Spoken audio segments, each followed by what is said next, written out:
أعوذ بالله من الشيطان الرجيم بسم الله الرحمن الرحيم نحمده ونصلي على رسوله الكريم رب اشرح لي صدري ويسر لي أمري واحلل عقدة من لساني يفقهوا قولي. Every ayat of Quran has its own special features. This is a miracle of Quran. The ayat which we are discussing today is ayat number 282 of Surah Al-Baqarah. At many places you have seen in the Quran that Allah subhanahu wa ta'ala himself raises a question, or he reminds the Prophet, peace be upon him, that people are asking you on such and such point and you tell them like this. But at two places you have seen in Surah An-Nisa, Allah subhanahu wa ta'ala tells the Prophet that people are asking you for a fatwa. But instead of telling the Prophet that you tell them like this, Allah subhanahu wa ta'ala says that iftuni, I am giving fatwa. But this ayat which we are studying, which are discussing today, has still even more wondering features. Every prophet is a teacher, and Allah subhanahu wa ta'ala has mentioned the job description, has given the job description of the prophets, particularly with reference to Ibrahim alayhi salam and our own prophet, peace be upon him, and says that they are teaching you the kitab and they are teaching you the hikmat. But in this ayat, as in some other ayat also where this special feature is mentioned, Allah subhanahu wa ta'ala is telling that I am teaching you. Allah is teaching you. He is teaching you. This feature has been mentioned at the end of the ayat. I am starting from the end of the ayat just for this purpose to say that this ayat is not just merely for reciting, for qiraat, for tilawat, or even for tartil. That here Allah subhanahu wa ta'ala is himself taking a class. He is teaching himself. So this has a great significance. Therefore, I will humbly request that we study this ayat as a part of the syllabus of Quran, as a part of the course of Quran, and that ayat which Allah subhanahu wa ta'ala himself says that I am teaching you. He is teaching us. So let us be very attentive, very careful as we have to be in a classroom. This is the ayat where Allah subhanahu wa ta'ala says, Yu'allimukumullah, ittaqullah, be conscious, be careful of Allah. He is teaching you. And then he is also so kind that he is telling himself that I'm telling you and I'm teaching you because I know I have the ulum. You may have a lot of degrees, you have whatever the sciences you possess. As Allah subhanahu wa ta'ala says that I know every ilm, I know I am the creator of all ulum. Being the creator of all ulum, he says that I am teaching you. So this is an ayat to which we should have paid attention like that. That I think since we have not paid this attention and we have interpreted this ayat during the last 1500 years from interpretation from interpretation, translation from translation. And this is one of those ayat because of misunderstanding of which, because of not studying it as an ayat in a classroom, but just reading it for sawab, that today we are in this situation in the world. There are two main features, and then I'll go to the first slide of this ayat. There are two types of laws. There are different types of laws, but mainly, but we can say that there are laws which carry order, imperative law. So in this ayat, this is one of the longest ayat of Quran. This is the longest ayat of Quran. and this possesses, this has imperative law which is order. And then at the same time, there is another type of law which is called the declaratory law. So I'll come to these points afterwards, that how much law, how many sciences, how many things it holds. It is a great wisdom. Therefore, my humble submission is to start with that this is the ayat which is so important that we have to study this ayat as we study in a classroom. It is such an important ayat. This ayat says, Allah subhanahu wa ta'ala is telling us, He is asking our attention, Ya ayyuhallazina amanu. Now the starting condition is, right in the beginning, He says that if you believe that Allah is the creator of sciences, He has created the sciences, He is teaching us, and in Him we have come to believe. Those who believe in Him, this is the condition. It's not just Ya ayyuhan nas. If you believe in His laws, then come to this class. This is the eligibility test, that if you believe, you come to the class. Whenever you conclude, whenever you contract, whenever you enter into a contracting business for a contract, I have separated here separately. It is zamir, it is a pronoun, it is addressing you. The khitab is to you. Ta means it is khitab is to you, and not to a third person, to you. But I've separated this to show, in contrast, there is something else which is coming up. So kindly keep this in mind, that this ta dayantum bidainin is an address to you, and ta has been used. Whereas other places, when the ta will be missing, it means it will have a different connotation. It is from the same root, dayantum and bidain. From the same root, that is dayana. It means that the noun and the verb, they are both made from the same root. So it has its own implications. In this ayat, Allah subhanahu wa ta'ala is telling that whenever you are contracting, when you are contracting a contract, anytime, whenever a contract,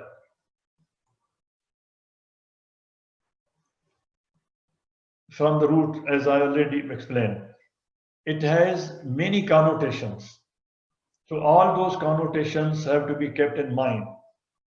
But the main thing, the main meaning of this root which we are concentrating on is contracting, the contract itself. Whereas other meanings are also there in this very root.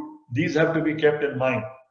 It is because of these nuances, because of these meanings also, that all those things are being prescribed when we are discussing any contract, any contracting business. So all these things are there: judgment, requital, acknowledgement, and the law under which it is being done. And in order to show that, these are the ayat. I'm not going to explain these ayat, but these are the ayat where these different nuances have been discussed. That it means to acknowledge, it means to contract, it means the law, it means the day of judgment has been mentioned with the same word. And then these ayat also show that anything which can bring you to a judgment, civil, on the civil side, in civil contract, anything which can bring you to a judgment before the court, before the law, which can raise a dispute of civil nature, it falls within this category of dayan. Therefore, it's not just the meaning which we are looking at, that is contract, but all these connotations, that anything which you are concluding, any contract, any promise, anything, any liability which has the potential of attracting law, in which law can take the cognizance. Under the law, it can be challenged. There can be a dispute under the law. It can be brought before the court. It can be brought for a judgment, which needs an acknowledgement. All these things are there. It needs to follow the rules which Allah subhanahu wa ta'ala is prescribing in this ayah. All these connotations are in one root. Then it is very interesting that when Allah subhanahu wa ta'ala is going to prescribe those laws which take you to the court, which create dispute, which create fasad, which can create problems for you, Allah subhanahu wa ta'ala is telling that it amounts, if you don't follow, if you don't go by the rules which Allah subhanahu wa ta'ala is teaching in this ayat, in this class, then what happens? If you don't, وَمَنْ لَمْ يَحْكُمْ بِمَا أَنزَلَ اللَّهُ, those who don't judge, those who don't go by those laws, then what happens? They are the fasiqun. They are the people who are obviously disobedient, that they are not following the law. Allah subhanahu wa ta'ala says that whenever you are contracting a contract, follow this procedure. And he is teaching, very kindly he is teaching, with all mercy he is teaching, and not even leaving to the Prophet that here you tell them, that you teach them like this, but he says, yeah, I am teaching you. At the end, I have shown you that part of the ayah. But if you don't follow this, then those are the people who are fasiqun. They are disobedient. And then what happens to those people who don't follow such laws which Allah subhanahu wa ta'ala himself is stating, himself is prescribing, himself is explaining? Then if it becomes rampant in the society, we don't follow these laws. For example, in matters of inheritance, we don't follow these laws. We are violating those laws. In making a contract, we are not following these laws. Then what happens if the people as a group, if the people as a community, as a whole, they disregard the law? And I'll show how we are disregarding. This ayat will itself tell us. Then what happens? Allah subhanahu wa ta'ala says that when it becomes the characteristic of a people, qawm, then Allah subhanahu wa ta'ala says that I stop giving them hidayah. This starts with this, but this is not the last punishment. Wallahu la yahdil qawmil fasiqeen. If they become the people as a group who disobey, as people, as nations, we disobey this. And then if this situation continues, if Allah subhanahu wa ta'ala withdraws his hidayah, what happens? Then the laws of nature take their course. And that is what has been prescribed as the haqq, the right punishment, or the right dispensation for this violation that takes place. The right dispensation of judgment of the law which has been prescribed for this, that takes place. Haqqat kalimat. And then Allah subhanahu wa ta'ala's formula, his law is a law of nature that takes its course, and that will take its give the punishment. How it happens? It starts with trying you, putting you in those problems. When you are not following the laws, you will face problems. Sometimes you will meet a cop on the way. Sometimes he will stop you. Sometimes there will be just a notice. Sometimes there will be just a warning. Sometimes there may be some other problems, you get delayed, and some things, very smaller things take place, and you are being tried. Nabluwakum. But then, if this violation of the laws of nature continues, and there is no hidayat, Allah subhanahu wa ta'ala, Nauzubillah minna, Allah may save us from that situation, is withdrawn. Allah is not guiding, and then all these trials have started. Then the stage comes when the climate turns against you, climate change, we are talking about climate change. Quran says this, Rijzam minas samai, from the environment. There are punishments from the environment. There are the punishments from the climate. Rijzam minas samai, environment, climate. The celestial objects, they turn against you. The terrestrial environment turns against you. This is from the sama, from the heavens. And we say that something bad has come from this heaven. And Allah subhanahu wa ta'ala has mentioned many things, some different things in Quran, that what happens in the climate change. And till the period of the last days of Roman Empire, these things were recorded. These things are available. These things are available in books, and these things are available in Quran. The blood was saying there was disbalance in the animal world. There were more frogs. There were more insects. These things have happened. Rizam minas sama. The climate takes its course. And then ultimately, if we don't pay heed to these things even, then for the fasikun, those who are committing fisk, these things go further. And ultimately they turn into azab. Azab in this world, in that world also. But here, what happens? All these things, abject poverty, diseases, there's no peace in the society. All the time we are at war. Within ourselves, we are at war with the society. We are in war with everybody. These things happen. Then this is the stage where, and you see that where are we standing? For us, is it the stage of the trial, or we have crossed that and now we are facing the climate, environment, or we are now facing azab in this world? And then if these things continue, Allah subhanahu wa ta'ala says that if you meet those people where you feel that they are not following the laws which Allah subhanahu wa ta'ala has prescribed in their social realm, the laws of nature, in their biological realm, if they are not following them, these laws, don't accept their attestation, don't accept their evidence. And what is happening to us? We don't realize. We have become so insensitive. Our degrees are not being accepted in the world. Passports are not being accepted in the world. They are not accepting the attestation, shahadat. Allah subhanahu wa ta'ala says that then don't accept their attestation forever. Wherever you go, they re-attest these degrees. They don't recognize the degrees. They don't accept what you produce on affidavit even.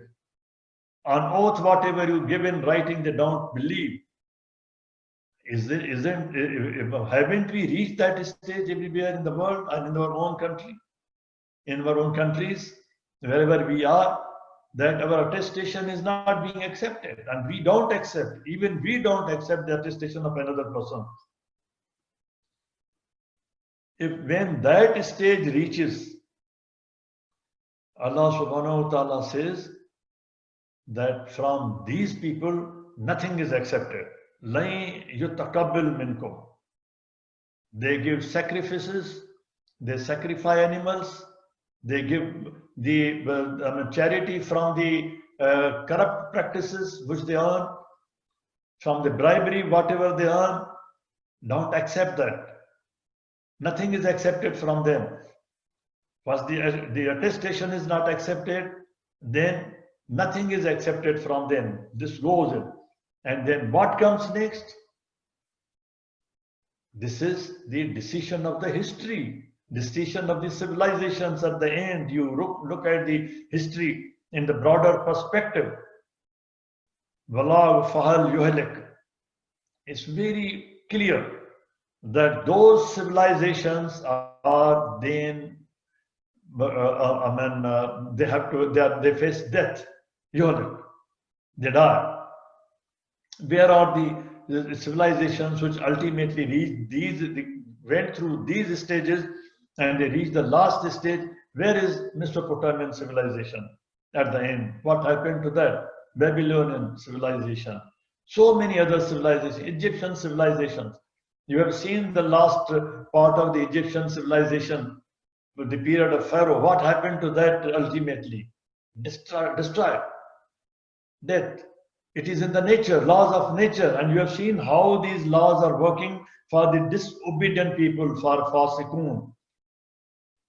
It is for our own judgment, for introspection, to look into our own selves within and look into our own societies within, that whether we are Fasikun, and if we are Fasikun, that we are disobedient, not following the laws of nature which Allah subhanahu wa ta'ala has prescribed, then these things are happening, and these things have been happening in sequence since centuries, and they have reached the stage where we are today.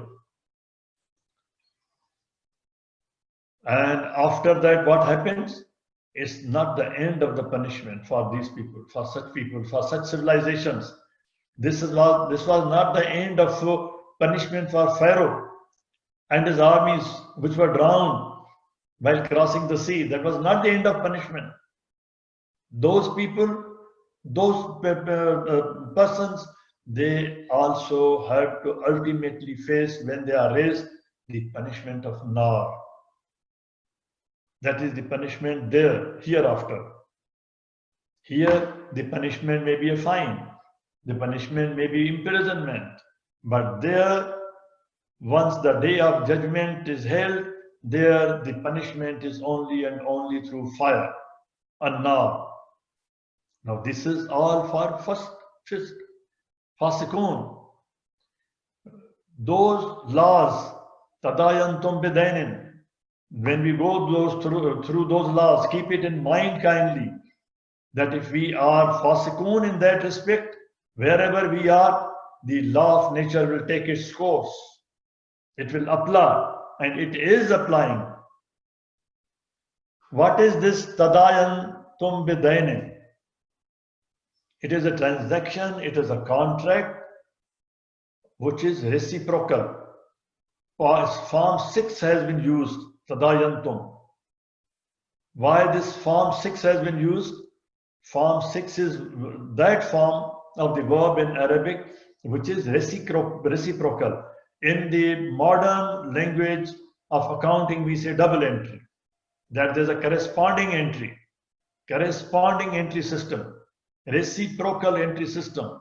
If you give debit to one, you give the credit to the other party. This is reciprocal or corresponding or double entry system called in accounting. Here Allah subhanahu wa ta'ala in this form of the verb is giving us that you have to go by the accounting principles. Every developed nation has developed an accounting system, and it is called the standard accounting system. And there are volumes of books on those accounting systems, and they keep on updating. These are not fixed. These are principles, not laws. These are principles, and they keep on updating them. There are associations, there are institutions only devoted to the updating of the accounting principles, and these accounting principles which basically teach us the corresponding or reciprocal system of accounting. Did we develop it? I leave the question to you. Who developed it? But those who have developed it, we are seeing that they are progressing. But are we following that properly? Are we following it as a law, as a rule? So in the next ayat, Allah subhanahu wa ta'ala is telling, Ila ajalim musamma. Now you are contracting. There are two parties. It needs reciprocal entries, writing, particularly when it is for a time. Ila ajalim musamma, when the time is the essence. The time is fixed. Time is money. Time is the basic element in that contracting, particularly those contracts.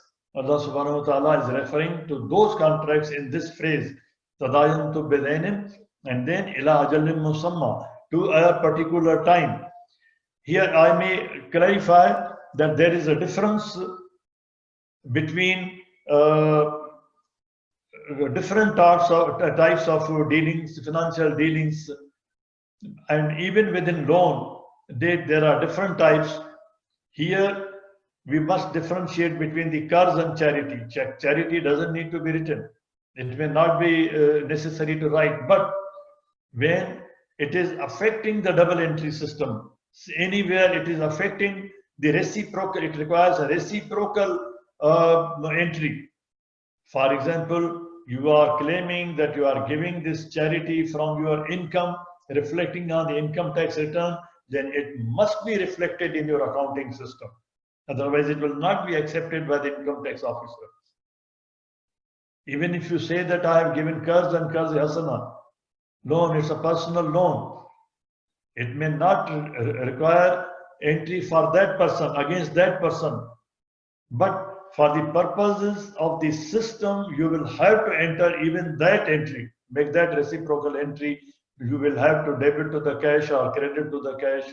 You will have to make some corresponding entry in the accounting system from where you brought that money. This is very important subject. We have not studied this subject in that context at all. In the next phrase of the word, of the words which are being used, Allah subhanahu wa ta'ala says, fa aktubu, iktubu. Why it starts with the tadayantum, you, addresses to you particularly. Here also, since it is imperative, this command is to you. Yes. But as we go further, we will see. But here also we can judge from this statement that when ta is changing to a, it has a significance. Allah subhanahu wa ta'ala not say this thing without a great wisdom. This same thing has happened in the interpretation of ayat number 1 of Surah Nisa, where we have interpreted that you marry those yatama. It is not tankihu, it is ankihu. Here also Allah subhanahu wa ta'ala is saying, fa iktubu. Why the has been changed? This will become clear in the next phrase. Get it written. It is write down. Generally, for you, all of you, you have to write down, but how? It is pointing out to a third party, not to you particularly. If there is nobody else, the third party is not available, then you may. But the way the law is now proceeding, it is demanding that it should be written by a third party. And when there is an address in plural to the society, Allah subhanahu wa ta'ala is asking to create an institution, create a third party institution which writes and registers. And how the developed people have done that, we will see this. Those who followed this ayat, they have done this. Wal yaktub, third person here, not the, now making things clear. Let him write, let the third party write. Let the third party scribe be the scribe. Let the third party register it. And people have created these institutions. And they have created specializations, not only one institution, they have created specializations. When you go for contracting a loan in any developed country, in a developed system, who have all these systems, they have notarization. Notary is a third party. You are not doing it yourself. You are following the command that you write down. Your society command is iktabu to the entire society. Yes, you write down, but have a third party, yaktub. He should write. The third party should write this. They created a third party notarization. Not only that, they created a third party underwriter. When you apply for a loan, when your loan is processed, All these things are done by the third party. Yaktub, this year, only year, it carries so much wisdom. The change from third to earth, from earth to here. Quran is a book of wisdom, and here this wisdom, Allah subhanahu wa ta'ala, I've shown you those words at the end, says, I am teaching you. Be careful at me in the class.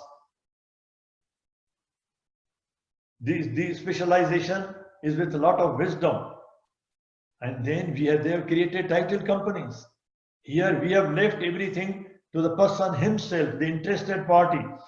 I am the sharer in the inheritance.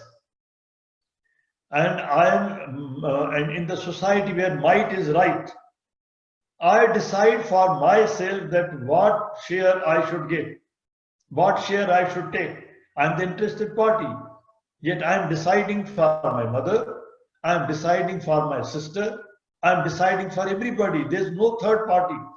That whenever the question of inheritance opens at the time of death. Is there third party? Do we go to the third party? Do we go to the court? Do we go to the office to determine the shares?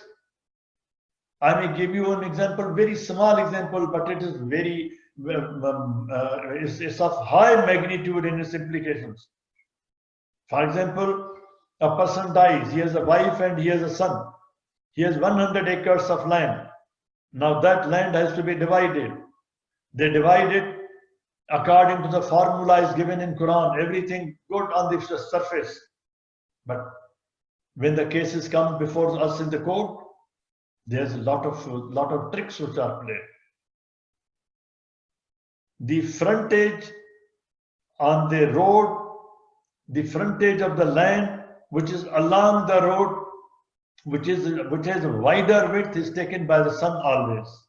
If at all they are going to give anything to the mother, if at all, he takes the frontage and he gives the share at the end of the land, which has no value, no access, and he doesn't even give the passage, Haqq Shufa.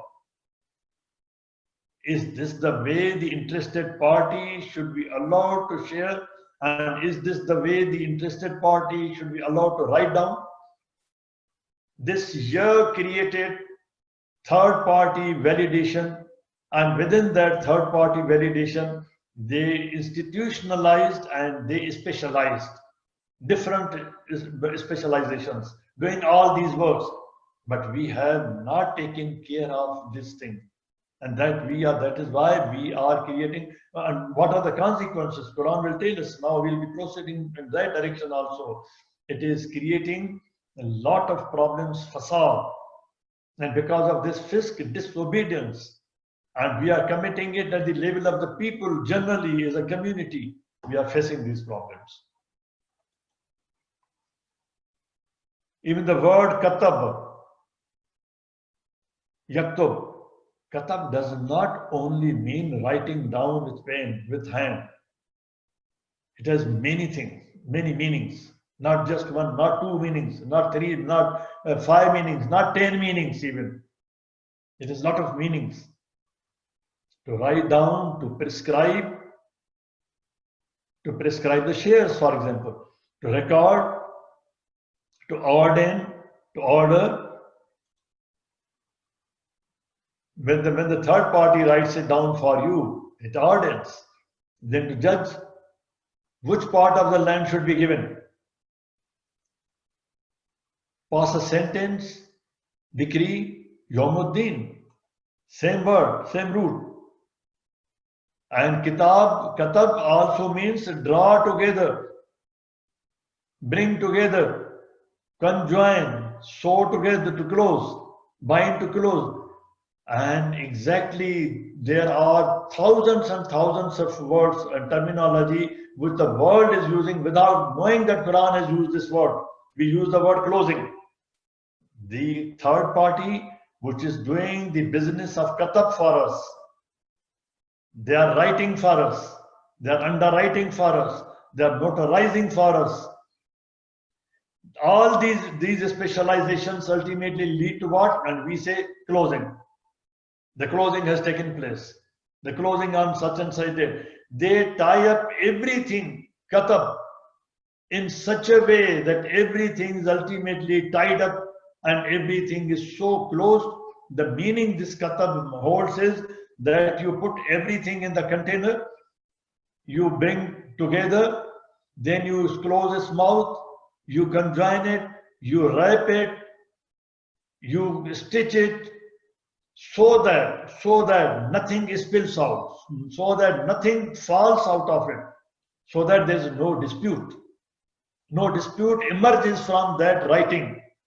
Here in our society, every contract, almost every contract, almost every writing which we are writing, there are disputes because they are not closed. Not closed in the sense, the katab, katab not in the sense of closing. We don't understand the wisdom of this word. So many, and then some people may not like these explanations, but this is wisdom. People are doing this and taking benefit of this.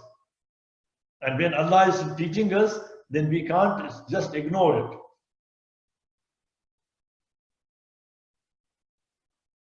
When the judge gives the judgment, he simply says, for example, Katab Qazi bin Nafakat, it means he has given the judgment.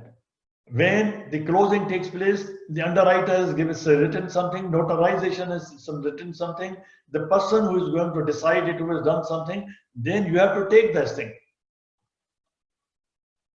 Closing, by binding it, it is in the meaning.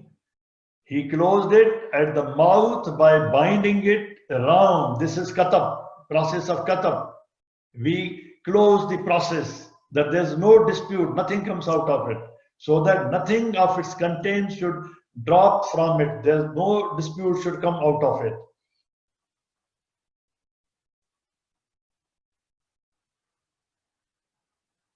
And then these are ayat before you. I'm not going to into those details. I've already taken a lot of time. It's just to show the different meanings which katab is holding. And these meanings have been used in these translations. Just I'm exposing to you these ayat. These are mandatory institutions. There is no escape. La yab. Now, yab will require explanation. Why it is mandatory? It's not just saying that he should not refuse.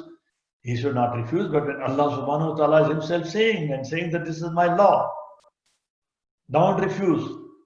It is mandatory.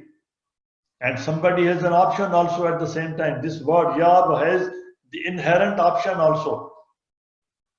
But when you create an institution and make it mandatory by law, that it has to be written, and when you go to the title company, when you go to the institution, they have to write it down for you in such a way that nothing falls out of it.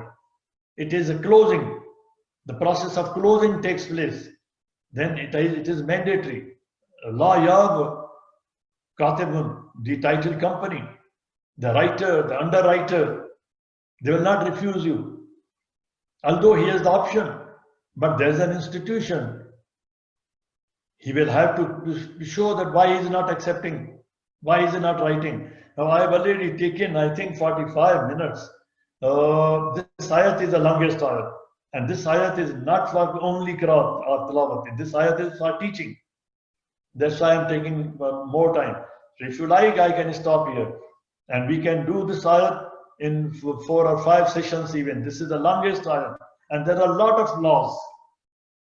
So if you like, I stop here. If there are any questions, we still have time, Justice Shehzado. Okay. 10 minutes, you can go for another 10 minutes. Thank you, sir. Thank you very much. I'm very thankful to you. God bless you. Jazakallah. There has to be an independent scribe, yaktub, your third party, and he has to register, and he has registered with closing processes, with closing proceedings, and it has to be mandatory. La yab.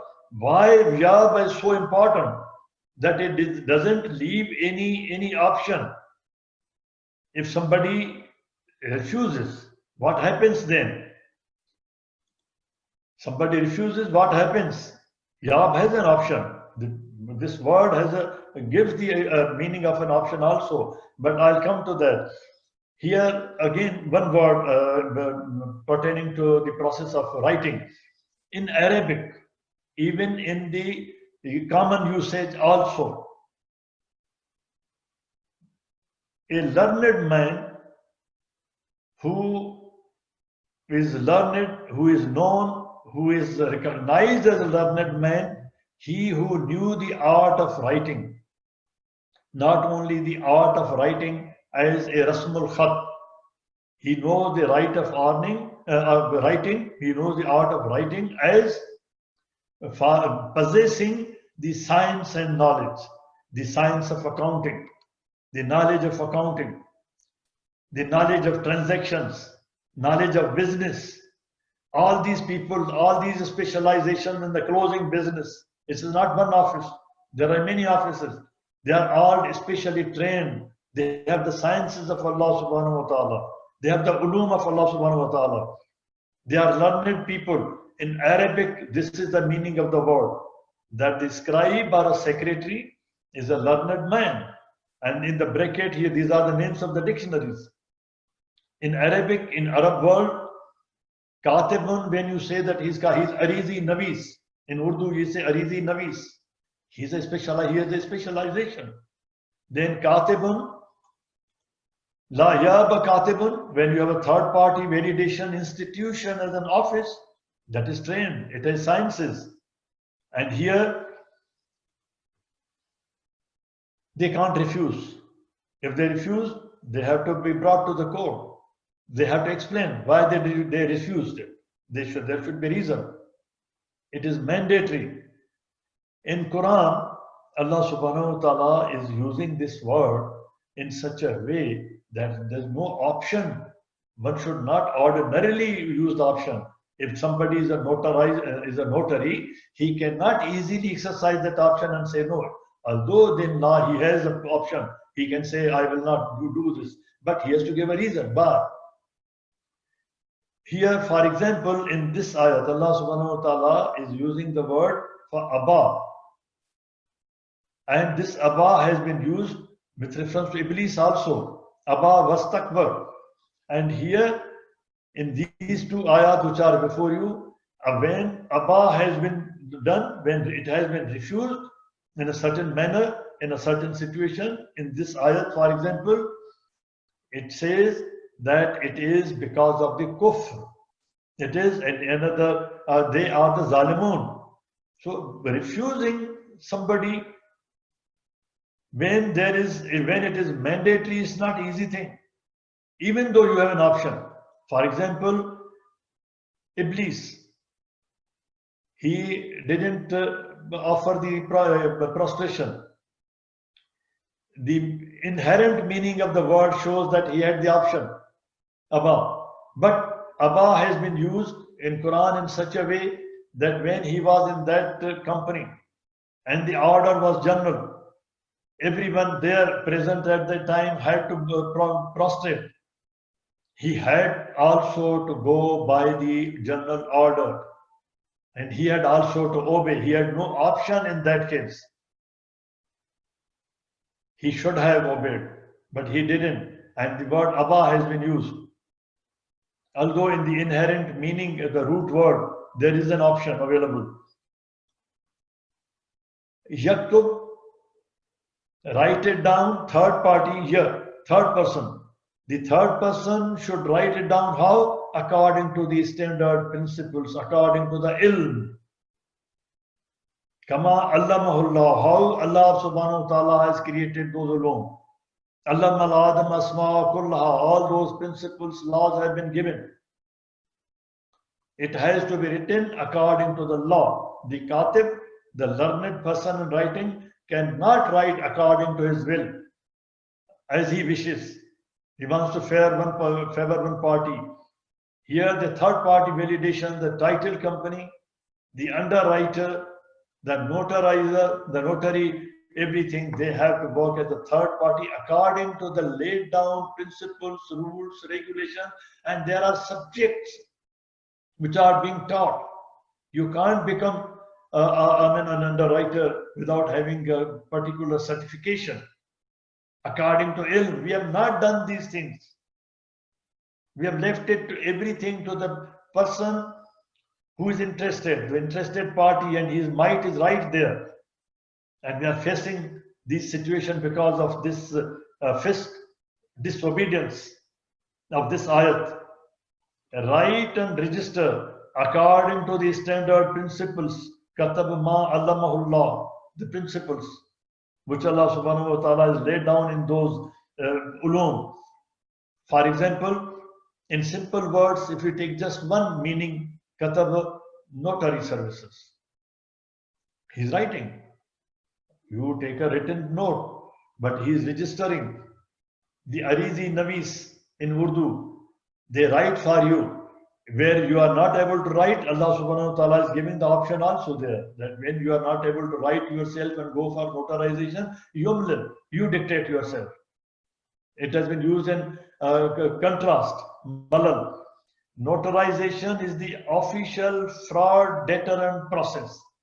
Katab in such a way that nothing spills out, nothing comes out in order to safeguard against fraud. This is the definition of katab. Nothing falls out. And this is the definition of notarization. That assures the parties of transaction that a document is authentic and can be trusted. This is the spirit of the ayat. We have not looked at the purpose and the principle of this ayat, that why we should do that and how we should do that.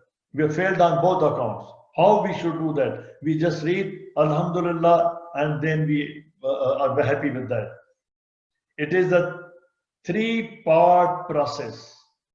Katab. Mainly, there are other parts also. Mainly three parts performed by a notary. Public, that includes waiting, certifying, record keeping. This katab involves not only just you have written a paper and you are giving the original in the hands of the interested party. So it's not just the function of notary. It has many other functions also which have to be done in the other sections of that office. In a separate department, there is a separate record keeping office. There is a separate certification office. Notary is a person who is authorized. Not everybody. Specialization again. To perform certain legal formalities. Laws have been made. Principles have been drawn.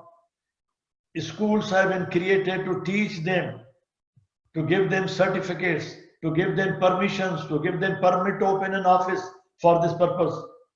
Especially to draw up or certify contracts, deeds, or other documents. This is the job of the katib.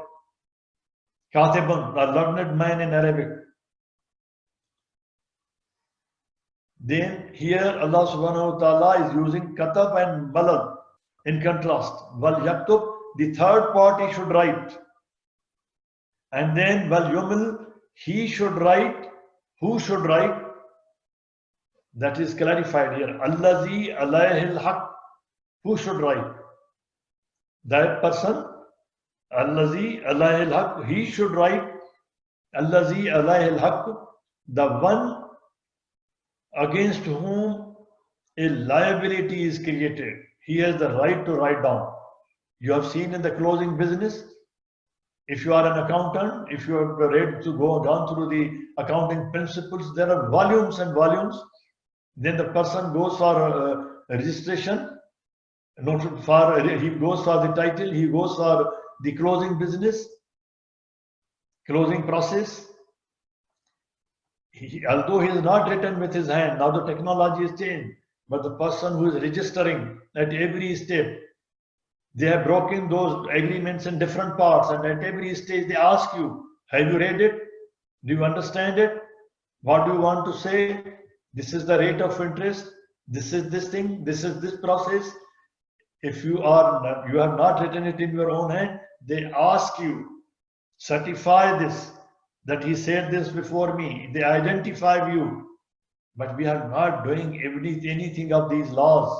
That is why every property, almost every property, and repeating almost every property, you go to the office of the registrar of the properties in any country, in our perspective, you will find almost every property which has passed through the process of inheritance, there are disputes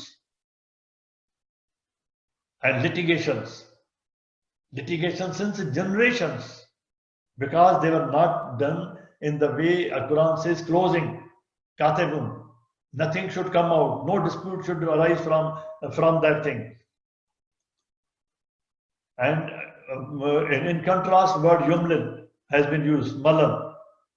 The person who is giving dictation, person who is telling, person who is telling something, you should be written down in black and white. Katab has many processes. Malal is dictation. And then in this ayat, all these things taking place, everything working well. But if there is one thing missing, and in these systems, in the developing countries also, people may be doing it honestly. They do it honestly because of the sword of law which is hanging over their head. That if we make a mistake, if we commit a fraud, if we do something wrong, there is something that is going to take us to account. وَلْيَتَّقِ It was sufficient to say that be conscious of God as Allah. No, it goes further. Rabbahu, who is your Lord, who is maintaining your systems, who is maintaining you, who is the lawgiver, who is the one who takes account. Rabb, Rabbul Alameen. Be conscious of Lord, be conscious of Allah, who is Lord of everything, and He is going to take account of this. There are His laws applicable on this. Be conscious, be careful. Without this happening over your head, maybe all people not work honestly. This is very important. I think I may stop here, 1 hour, and there are other things which are, every word is very heavily loaded with meaning, and it has some things which are coming up. They are, I think, more sakil, more heavy. Therefore, I think I stop here. And if there are any questions, I'll be happy. Allah may help me. Otherwise, next time, inshallah, take the rest of this. The rest of it. اللهم صل وسلم وبارك على سيدنا محمد وعلى آله وصحبه وسلم. اللهم اهدنا فيمن هديت وعافنا فيمن عافيت وتولنا فيمن توليت وبارك اللهم لنا فيما أعطيت وقنا واصرف عنا شر ما قضيت. اللهم ادخلنا برحمتك في عبادك الصالحين. اللهم اخرجنا من ظلمات الجهل والوهم إلى نور العلم. اللهم علمنا ما ينفعنا وانفعنا بما علمتنا وزدنا علما. اللهم اجعلنا ممن يستمعون القول فيتبعون أحسنه. اللهم اكفنا بحلالك عن حرامك وبطاعتك عن معصيتك وفضلك عن من سواك. اللهم بفضلك ورحمتك على كلمة الحق والدين. اللهم انصر الإسلام وأعز المسلمين يا أكرم الأكرمين. Oh Allah, spread your mercy upon us, shower us with your blessings, increase our knowledge, grant us forgiveness, and reward us with the company of the prophets in the Firdaus al-A'la. Oh Allah, purify our heart, strengthen our faith, increase our knowledge, and make us benefit from what you have taught us. Oh Allah, forgive our parents and all the believers, grant them your mercy, make their graves guarded from heaven, and grant them the Firdaus al-A'la. Oh Allah, relieve our sick and grant them full and speedy recovery. Oh Allah, grant our brother Ma'raj and all our sick relatives and friends speedy and full recovery. Oh Allah, you alone is the curer. There is no cure but yours. Oh Allah, grant them a cure that leaves nothing of injury or ailment. Oh Allah, grant the family of the sick patience and wisdom in the current trials. Oh Allah, our brother Rafiq is under your care and protection, so protect him from the trial of the grave and the torment of the fire. O Allah, forgive him and have mercy upon him and pardon him and make honorable his reception. Surely you are Allah, the oft forgiven, most merciful. O Allah, cleanse him, purify him of all sins, as a white robe is purified from impurities. O Allah, exchange her home for a better home and his family for a better family. O Allah, admit him to your paradise. O Allah, grant him the station of the truthful, the martyrs, and the righteous. O Allah, grant us the ability to be grateful for your favors, which be upon us and our parents, and that we may do righteous deeds that are pleasing to you. O Allah, guide our children, protect them, and make them righteous. O Allah, accept our repentance, wash our sins, answer our supplication, establish our evidence, and guide our heart. O Allah, we seek from you all of the good, whether we know it or we don't. And we seek your refuge from all evil, whether we know it or we don't. O Allah, we ask you every name you have elected for yourself, that none of us leave this gathering, but his pains have been relieved, his worries have been removed, his debts have been paid, his weaknesses have been concealed, his sins have been forgiven, and his needs have been fulfilled. Subhanallah wa bihamdih, adada khalqih wa rida nafsih wa zinat arshih wa midada kalimatih. Subhanallah wa bihamdih, adada khalqih wa rida nafsih wa zinat arshih wa midada kalimatih. Subhanallah wa bihamdih, adada khalqih wa rida nafsih wa zinat arshih wa midada kalimatih. والعصر إن الإنسان إلا الذين آمنوا وعملوا الصالحات وتواصوا بالحق وتواصوا بالصبر وآخر دعوانا أن الحمد لله رب العالمين والصلاة والسلام على المرسلين. اللهم صل وسلم وبارك على سيدنا محمد وعلى آله وصحبه.